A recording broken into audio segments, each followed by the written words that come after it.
si tu veux, Raphaël, on peut passer à l'international. Tout à fait. Proche-Orient, Russie, élections américaines. Exactement, je vais juste rebondir quelques instants. Je vais me permettre de rebondir sur ce sujet-là, Oui. car n'oublions pas que ces affaires, bon, il y a des accusations, après il y a des mises en examen et après il y a Mmh. aussi des condamnations, hein. Faut bien séparer tout ça. Bien sûr. N'oubliez pas, ce qui s'est passé lors du mouvement MeToo.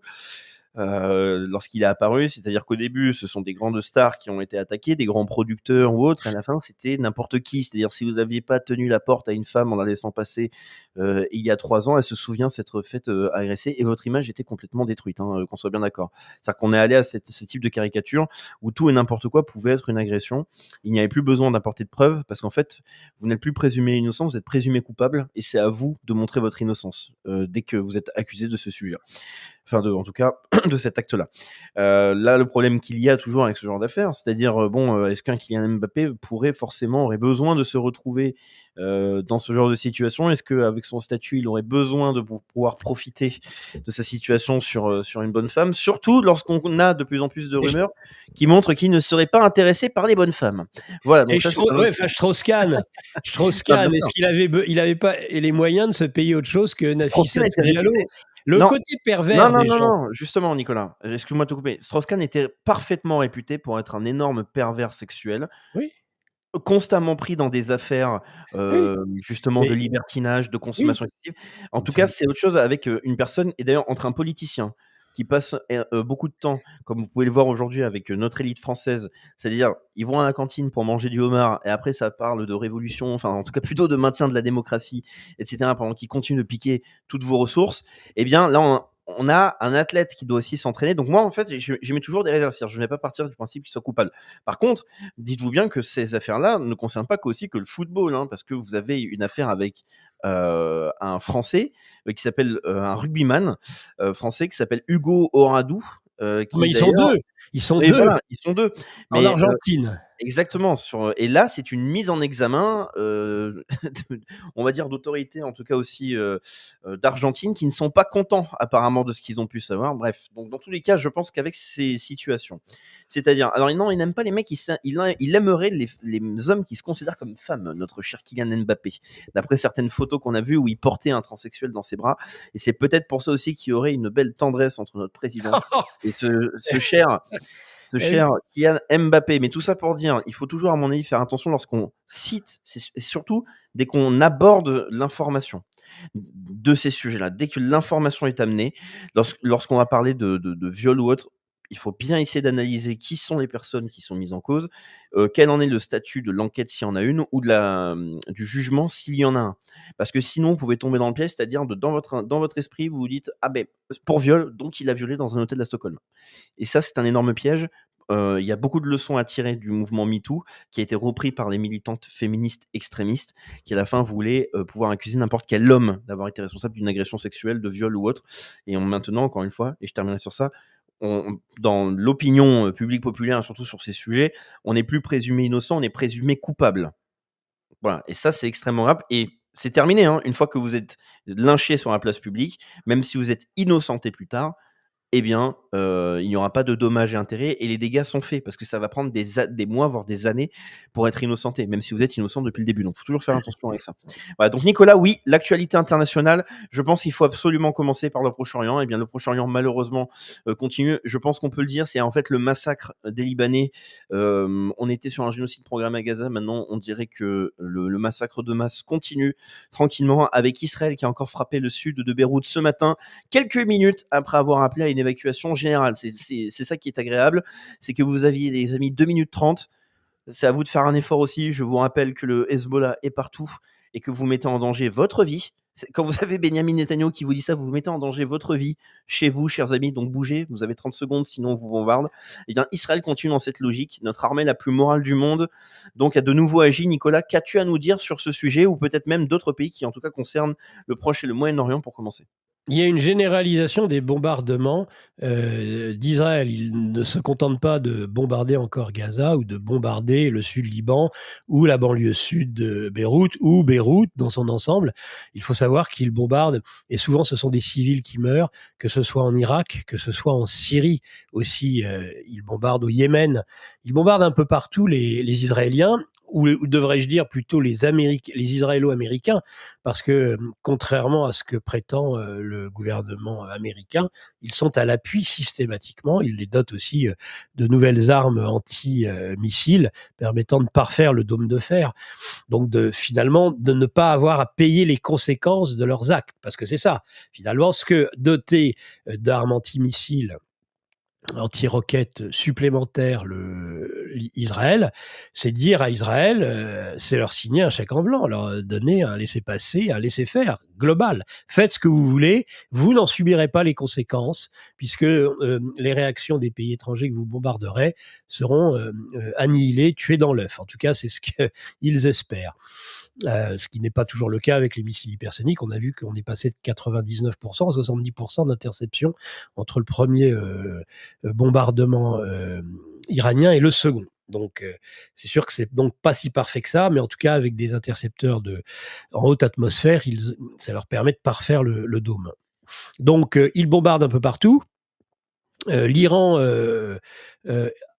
reçoit, lui, un soutien de plus en plus appuyé de la Russie, il faut le savoir. La Russie elle-même joue à fond la carte de l'ONU sur le Proche-Orient. La Russie pourrait même être amenée à contester, à revenir sur la reconnaissance en 1948 par l'ONU de l'existence de l'État d'Israël. C'est dire combien Israël aujourd'hui est menacé dans ses fondements au prétexte d'une guerre existentielle. Ils sont réellement en train de se mettre tout le monde à dos, à part quelques Occidentaux qui se croient encore le centre du monde, mais qui le sont de moins en moins.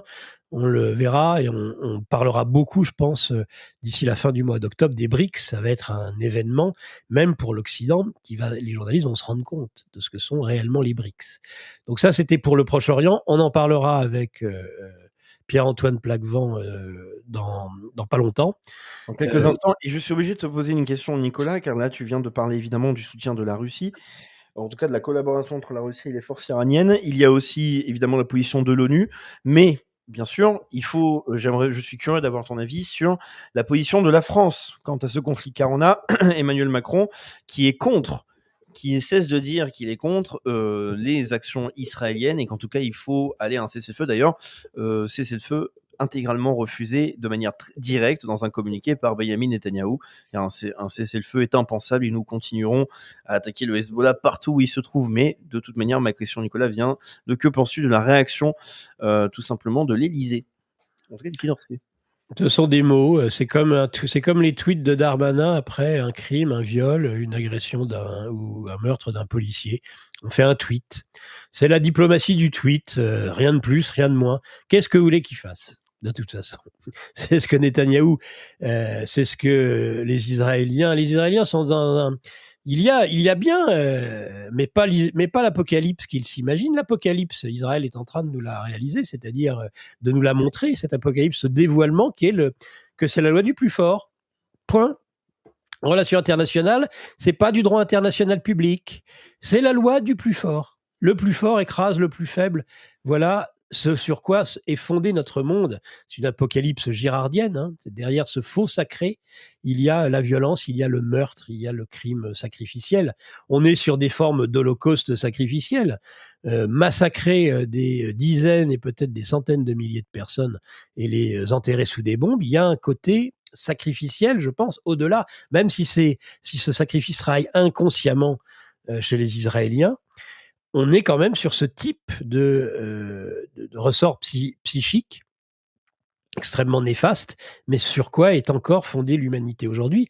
Et le dévoiler, c'est peut-être permettre ce retournement nécessaire au niveau de l'humanité et au niveau des nations. C'est ce qu'on peut espérer, en tout cas moi c'est ce que j'espère. En tant que chrétien, ils sont en train de donner une leçon contre eux-mêmes actuellement, Israël. Et il y a par contre, évidemment, comme les saints innocents, il y a des sacrifiés. Ça, c'est sûr qu'Hérode, mais Hérode, le pouvoir d'Hérode, qui est aujourd'hui le pouvoir d'Israël, qui est le pouvoir des Américains, ce pouvoir est de plus en plus menacé parce que de plus en plus dévoilé. C'est en tout cas ma vision chrétienne de la situation internationale. On peut parler de la Russie quelques minutes, si tu veux aussi. Absolument. Je te laisse parler de la Russie d'ailleurs, pour être direct. Ça me permet de contacter notre invité pour lui dire de se dépêcher, qu'il y ait Pierre-Antoine Plaquevent, même s'il a des responsabilités familiales qui le forcent en tout cas peut-être à prendre un petit peu de retard avec les bambins le matin. Je vais laisser la parole à Nicolas pour ensuite accueillir Plaquevent. Donc je reviens tout de suite, chers amis, je laisse la parole à Nicolas et je vous rejoins juste après. Ne tarde pas trop, mon cher Raphaël. Donc, oui, la Russie. La Russie, les choses sont en train de bouger. Alors, on riait des voyants en Russie qui disaient cette guerre s'achèvera au début de l'année 2025 ou fin 2024, cette opération spéciale. On en est de plus en plus proche de cette fin. D'abord dans le Donbass. Alors, d'abord Koursk. C'est pratiquement terminé. Et alors, Koursk, ce qui reste encore aujourd'hui de ces malheureux Ukrainiens qui sont totalement nassés, qui n'ont plus de lien avec les lignes arrières, n'est pas gai, parce que ils sont cachés dans des bosquets. Or, vous le savez tous, nous pouvons commencer à le constater même chez nous, eh bien, les feuilles des arbres tombent en automne et en hiver. D'abord, elles brunissent et puis après, elles tombent. Et ça, c'est un gros problème, évidemment, pour ces soldats embusqués, coupés de leurs lignes arrières, bombardés à la fois par des avions, par l'artillerie lourde, par des missiles, par des bombes planantes, par les Russes. Donc là, de ce côté-là, Koursk est en train d'être réduit. Ils ont perdu parmi leurs meilleurs hommes et leur meilleur matériel de l'OTAN, qui leur avait été fraîchement livré. C'est une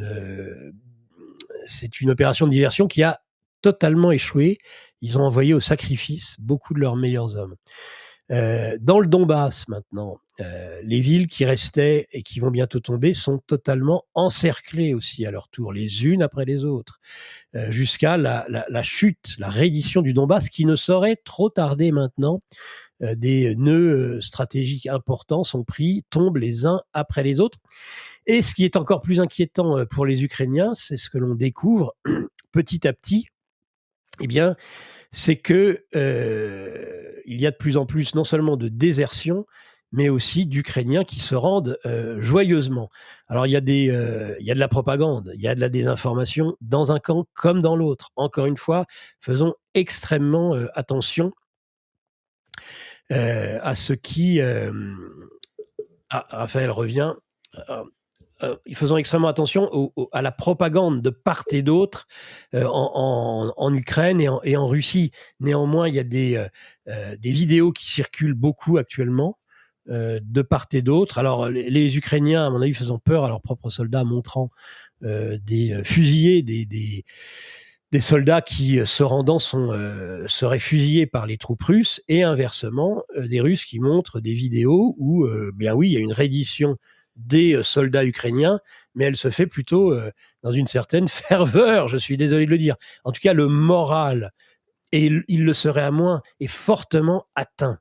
Fortement atteint. On en reparlera, ce sera un des points essentiels du grand angle de demain, avec Sylvain Ferreira, qui sera notre invité à partir de 8h, 8h15 selon les jours et selon les chroniques, du grand angle de la matinale de demain, l'expert Sylvain Ferreira, à ne surtout pas manquer parce que ça bouge. Donc ça bouge à Koursk, ça bouge dans le Donbass, et même c'est en train de bouger dans le sud. Le front sud n'est pas oublié par les Russes. Sur Zaporijjie, sur ce genre de terrain, à nouveau de fortes activités militaires russes qui poussent donc, vous vous rendez compte, quand on pensait quand on dit que la France serait capable de mettre même pas l'équivalent d'une division aujourd'hui sur un théâtre de haute intensité, tiendrait 40 kilomètres de ligne de front pendant quelques jours, pendant 6 jours de munitions. Vous